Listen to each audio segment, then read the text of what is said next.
My name is Alexis, and I have two friends, Sharon and Sally. We have been friends since we were in middle school. Our friendship had always had obstacles, but we overcame them. Sally is the silent one in our group. She is also the one who doesn't like conflict. Whenever we argued, she would make sure that we resolved the conflict. I wouldn't do anything without her, and I love her so much. Of course, I love Sharon, even though she annoys me sometimes. She is a person who likes adventure and sometimes puts us in trouble. However, I don't blame her because that is her passion. Ever since we were 10 years old, she had always been obsessed with finding the treasure that she believed that our ancestors hid. Her grandmother told us about a story that once upon a time there was a man named John. He was a farmer and had many farms in different parts of the country. He used to plant all types of crops. There was a drought, and he had to dig a well for irrigation of his crops. When he was digging, he found diamonds that were worth a lot of money. He didn't tell anyone and hid it. However, 1 week later, someone found out about it, and John and his wife had to flee to another country. A lot of people had found out about it, and many people were after them. He didn't know what to do, and he decided to give them the diamonds. His wife agreed because they wanted a normal life without living in fear. He was going to give out the diamond so that they could go back to living a normal life. However, someone invaded their house and killed his wife. John was angry that he hid the diamond where no one knew about it before committing suicide. Many people said that he threw them into the sea, but no one has ever found them. Our great-grandfather tried looking for it, but no one found it. Sharon believed that we could find it, and she came up with the idea that we should look for it. We knew that it was a stupid idea, but we wanted to support our friend. We gave into her idea. We started reading about ancient history, and we visited a museum too, and did some research. She suggested that we could go to her great-grandfather's house.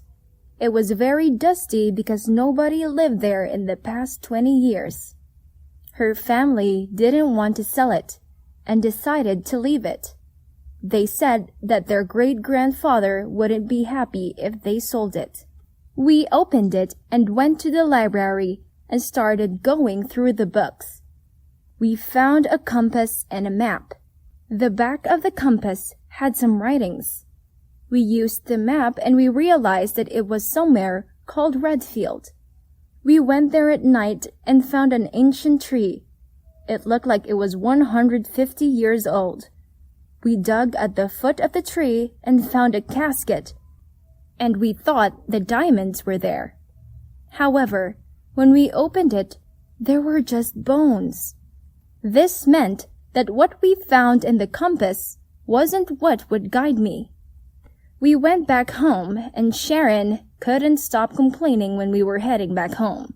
We told her to give up searching, but she said that she wouldn't. She said she would search for it till she found it, even on her deathbed. She told us that this was her purpose in life. At some point, she was right, because she never once talked about going to college after high school, or even the career she wanted to pursue.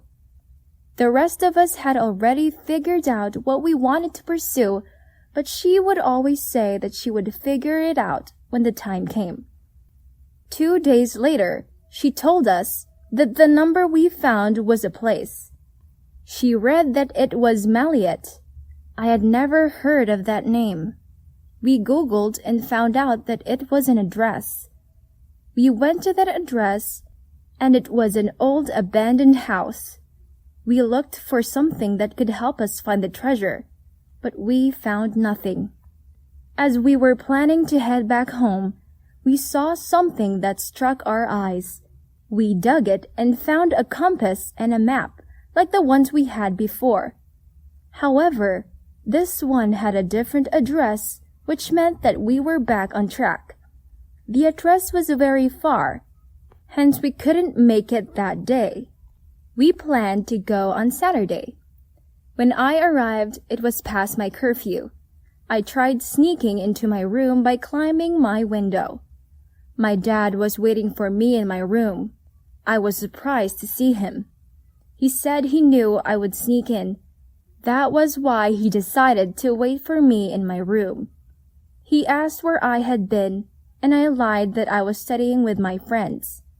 I don't know if he believed me or he gave me the benefit of the doubt.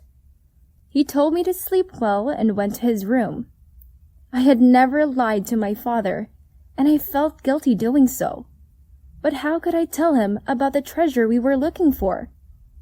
He would just laugh and tell me to give up on the idea because it was stupid. At first, when we started looking for it, it was because I was trying to help Sharon.